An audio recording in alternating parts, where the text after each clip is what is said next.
Gujarat துவாரகாலேருந்து bed Dwarka தீவுக்கு போய்கிட்டு இருக்கும்போது ஏற்கனவே சொன்ன மாதிரி இந்த சமுதாயத்தை பற்றியும் இந்த படகுகளை பற்றியும் அப்படியே எண்ணி மெய் சிலிர்த்து கொண்டே அந்த வண்ண வண்ண கொடிகளை எல்லாம் பார்த்துட்டே கடந்து போய்கிட்டு இருந்தோம். போகும்போது இந்த பாலமானது இருந்தது. இது என்னன்னா சுதர்சன சேட் அப்படின்னு சொல்லப்படக்கூடிய ஒரு பாலம். இது துவாரகாவையும் பெட் துவாரகாவையும் இணைக்கக்கூடிய பாலமாக இருக்குது. இது இந்தியாவிலேயே மிக நீளமான கேபிள் தங்கு பாலம், அதாவது கேபிள் ஸ்டேட் பிரிட்ஜ் அப்படின்னு சொல்லப்படுது. இது 2.32 கிலோமீட்டர் நீளம் கொண்டதாக இருக்குது. 2024 பிரதமர் நரேந்திர மோடி அவர்களால் இது திறந்து வைக்கப்பட்டிருக்கு.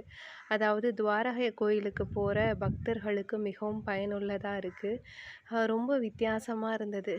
ஏற்கனவே இது போன்ற ஒரு பாலத்தை கர்நாடகா மாநிலம் பெங்களூரில் கிருஷ்ணராஜபுரத்தில் பார்த்துருக்கோம்.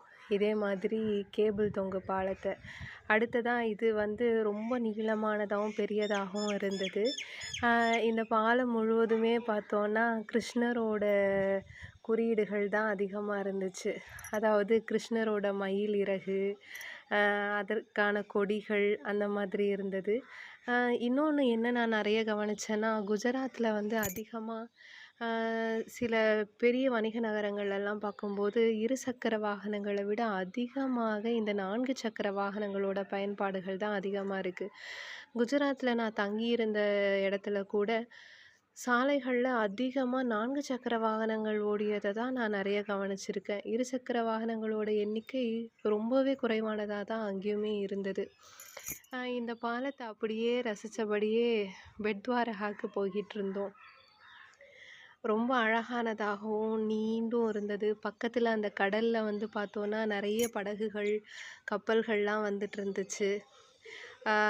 அப்படியே அந்த கடல் காற்றும் இந்த கிருஷ்ணரோட மயில் இறகும் பார்ப்பதற்கே ரொம்ப கொள்ளை அழகாகவும் ரொம்ப ரசிக்கிற மாதிரியும் இருந்தது. கொஞ்சம் மெய் சிலிர்த்து தான் போனது.